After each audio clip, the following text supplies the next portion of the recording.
I mentioned international trade. That was brought almost to a halt during the war because it was dangerous to engage in international trade. The way you see that is by going back and looking at the insurance rates. They shot up to many times what they had been before 1914. There were lots of merchant ships being sunk by the warring powers, and that's how people carried goods and services around international trade for the most part in those days.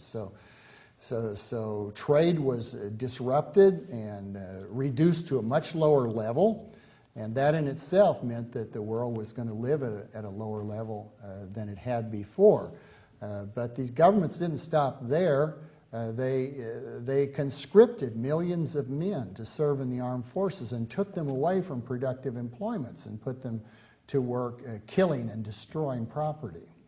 That wasn't good for the level of living either, not to mention the human spirit.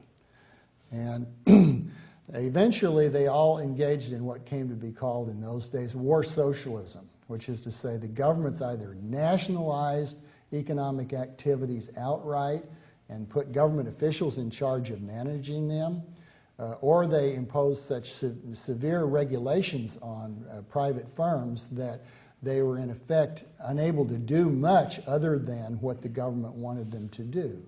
So these government actions of taking over the economy and placing it in the service of war making wreaked havoc with the institutional developments of the previous century or more and reduced the world's level of living tremendously. Incomes fell in all the major warring powers in Europe a great deal. And even in the United States, if we look at what happened to civilian goods and services, we find that it was definitely a case where guns were being obtained at the sacrifice of butter. People were living worse. You may have seen textbooks that dispute that, but they're wrong. And if you're interested in the evidence, I can give it to you.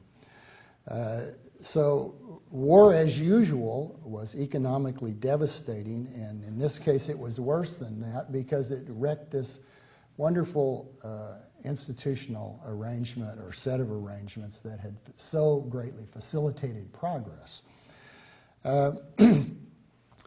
One of the things it wrecked was the international gold standard that had operated most successfully in the late 19th and early 20th century. This was the way that nations employed gold as a medium of exchange for making international transactions. You could go anywhere in the world, and if you had some gold money in your pocket, you were okay. You could do your business wherever you went because your gold money would trade at basically ounce for ounce against the gold money of other countries, at least those in the major trading world. So we had an international, reliable medium of exchange. The governments all abandoned the gold standard except for the United States, which abandoned it only for international transactions. It kept it domestically. But all the other major economic powers abandoned it so that the governments could issue a lot of paper money and use that paper money to pay for soldiers and munitions. So the gold standard was abandoned, and in the 1920s the world went through all kinds of troubles and gyrations in an attempt to put it back together. As it turns out, even though they made various attempts, what they recreated was never like the old gold standard. It was a different kind of arrangement that was much less tightly tied to gold and which did not constrain governments in the way that the old gold standard had constrained them from issuing paper money. So this was an important upshot or consequence of World War I was destruction of the genuine gold standard and the creation of a lot of uncertainty about the international medium of exchange that would be used for trade and international finance.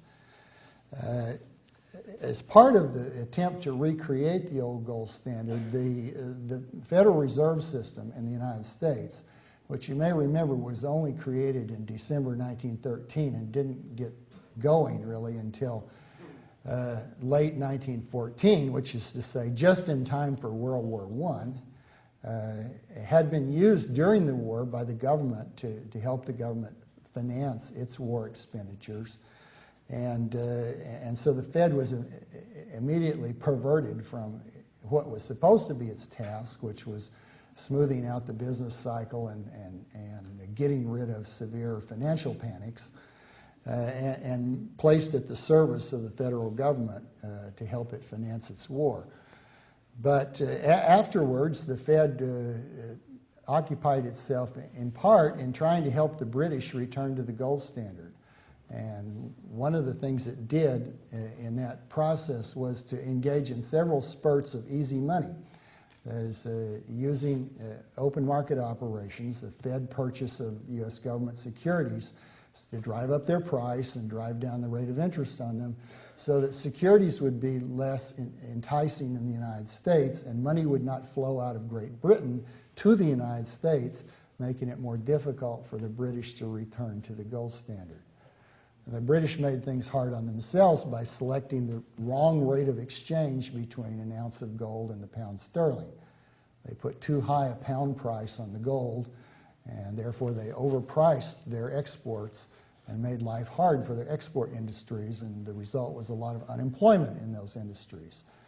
But the people who ran the U.S. Federal Reserve System and the people who ran the Bank of England were very tight. And so the Fed tried to help out the friends in England and created easy money along the way in several spurts. Now, as it turned out, that had a consequence. It didn't just have an effect on rates of international financial flows, but it also, by making interest rates lower in this country than they would have been if the market had been left alone, it encouraged various kinds of investments that wouldn't otherwise have seemed profitable. When you change the rate of interest, you change the present value of expected income flows from any investment stream. And the longer the term of that flow of income you expect from an investment stream, the greater effect a change in the interest rate has on it. So what happens when you lower the interest rate artificially, as the Fed did on several occasions in the 1920s, is you disproportionately encourage long-term investments. That's stuff like housing construction, office construction, building mines and ports and dams and all kinds of long-lived capital projects. Those things seem like better deals when the rate of interest is low than when the rate of interest is a little higher. So the Fed was having the effect by lowering interest rates in the 20s of bringing about what Austrian economists call malinvestment, the wrong kind of investment. Don't confuse that with too much investment. That's another matter. It may have done that too, but that's not my point here. The point is that it encouraged distortions in what the Americans were investing in and building up. Now, if it ever turns out that the Fed reverses itself and allows interest rates to rise from an artificially suppressed level, then what will happen is some of these bad investments will be seen to be bad. People will suddenly realize, hey, now when we think about these income streams in terms of a higher rate of interest, these look like money-losing investments. And they'll want to abandon some of them. And they will abandon some of them. And when they do, that means a certain volume of resources may be no longer demanded there and unemployed for a time while it finds a new outlet for its employment. So that monkeying with the interest rate, which is what modern monetary authorities do by design, is a recipe for bringing about misallocation of resources. Okay? It encourages people, when interest rates are artificially suppressed, to invest in projects that aren't really profitable, but are only made to appear profitable by the suppression of the interest rate.